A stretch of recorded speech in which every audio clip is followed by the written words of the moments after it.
Эрдэнэ улс гишүүн их чухал асуудлаар бас өргөн хүрээнд их тодорхой асуулгууд тавьж бас тэрний хариуг авч байгаа нэг чухал байна. Бас цаг үеж болж байна. Энэ байнга ярьж явах хэвээр асуудал учраас бид энэ ойр ойрхон бас энийг ярьж явах хаа гэж бодож байна. Цаашдаа байнгын ороо бас одоо холбогдох дэд хороогоор.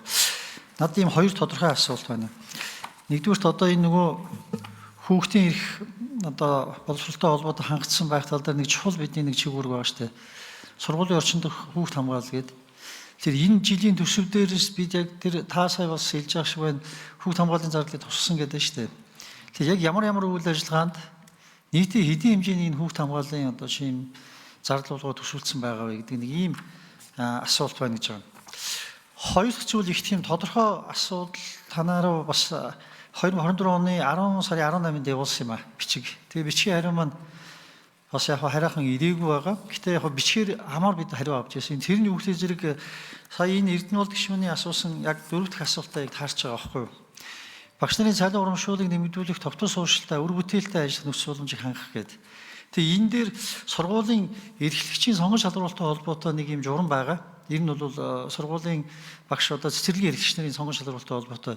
Энэ журам дээр нэг эрхтгч байдлыг одоо алдагдуулсан нэг юм зохицуул байгаа даа. Тэрийг одоо та нөөцлөн гэдэг өнгөрснөөс хойш нөөцлөгүүл яваад энэ одоо бүтэн жил болчлоо л да. Юу гэхээр зэрэг тухайн цэцэрлэгт арга зүйч хийжсэн хүн эрхлэгчийн сонгон шалгуулалтанд орох гэхээр зэрэг заавал одоо багш хийсэн байх ёстой юм хуулийн залтай. Энэ хуулийн дэгэд орцсон юм билий. Тэгсэн нөгөө хүн чинь бол угаасаа арга зүйч хийгээд идэг чинь нөгөө багш нартай арга зүйгээр одоо удирддаг хүн шүү дээ. Тэгсэн мөртлөө эрхлэгчийн сонгуульч шалгуулалтанд орч чадахгүй нэг юм нөхцөл байгаа. Энийг журмаараа зохицуулна гэсэн. Тэг энийг та хэд маань яах юм бэ гэж байгаа. Тэгэхгүй бол энэ дэр бол маш том одоо бас хүний сонгон шалгуулалтанд орох эрх зөрчигж гин, хүний шатлан дэвших, өөрийгөө хөгжүүлэх, за цаашаад чинь цалин хөлс одоо нэмж авч болох энэ боломж шүү дээ. За тэгээж одоо боловсролын салбарт өөрийнхөө мэдлэг чадварыг одоо хувь нэмрээ оруулах юм зорилготой үйл ажиллагаа. Энийг та хэд маань энэ журмыг хизээ өөрчлөх гэсэн нэг юм асуулт байна. Баярлалаа. За баярлалаа. Наранбаяр сайд хариулна. За энэ чухал асуудал хөндөж байна. Зүлхбахар гишүүндээ талархал илэрхийлье. Ер нь бол ерөнхий боловсролын хүүхэд хамгааллын зардалт бол бид 4.3 тэрбум. За сургуулийн өмнөх боловсрол дээр бол нийтдээ нэг 3.1 тэрбум төгрөгийг бол 2026 оны төсөвт яг хүүхэд хамгааллын чиглэлээр нь оруулж ирсэн. Ийм нөхцөл байдалтай байгаа. Хүүхэд хамгаалал дээр бас их чухал зүйл бол бас сургуулийн зөв соёл төлөвшөх явдал байдаг.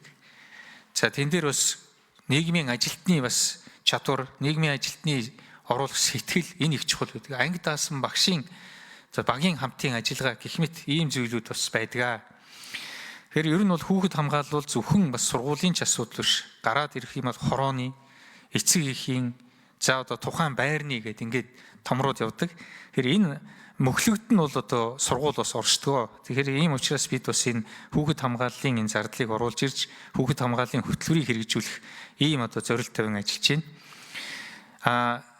Хичээлийн эрхлэгч болоод цэцэрлэгийн эрхлэгч болоод сургуулийн захирлууд дээр ийм тавигдаад байгаа боловсролын ерөнхий хуульд өөрт нь орцсон ийм нэг заалт байна. За энэ бол жишээлбэл захирал дээр ихэд 6 жил заавал багшсан байх, 4 жил удирдах ажил хийсэн байх. Нийт 10 жил. Гэтэл ингээ орон нутг руу яваад ирэхээр яг энийг хангах хүн ховрдоод ирдэг. Нөхцөл байдал хүнд байгаа шүү дээ. Тэр за таны одоо яг цэцэрлэгийн эрхлэгчдэр тийм байна. Бас над тэр тодорхой тохиолж исэн юу бол сургууль төгсөөд маш сайн дүнтэй төгссөн учраас эхнээс нь тэр үед бол хичээлийн эрхлэгч одоогор бол менежер ингээ хийлгэсэн.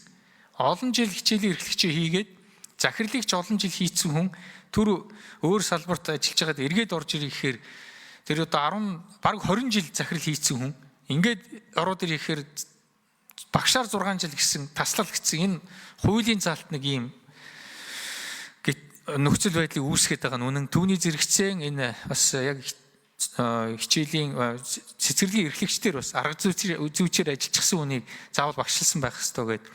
Тэгэхээр энэ дээр бол яам бол энэ журам дээр ажиллаж байгаа. Тэгээ боломжтой хуулийн хэлтсээсээ бид бас хуулийнхнаас дүгнэлтээ авсны дараа энэ журмаа бол гаргаж ажиллана.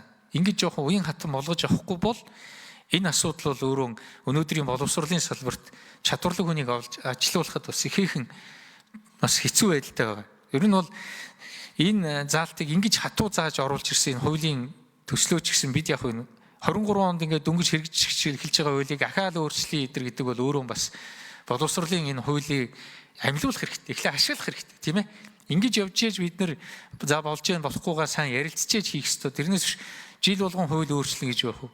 Жил болгон энэ хуулийн өөрчлөлт ярина гэж бас болохгүй. Гэхдээ тэр утгаар нь харах юм бол бид амилуулах, ажилуулах энэ үүднээс нь харах юм бол бас энэ заалт маань бас зарим нэг тал дээр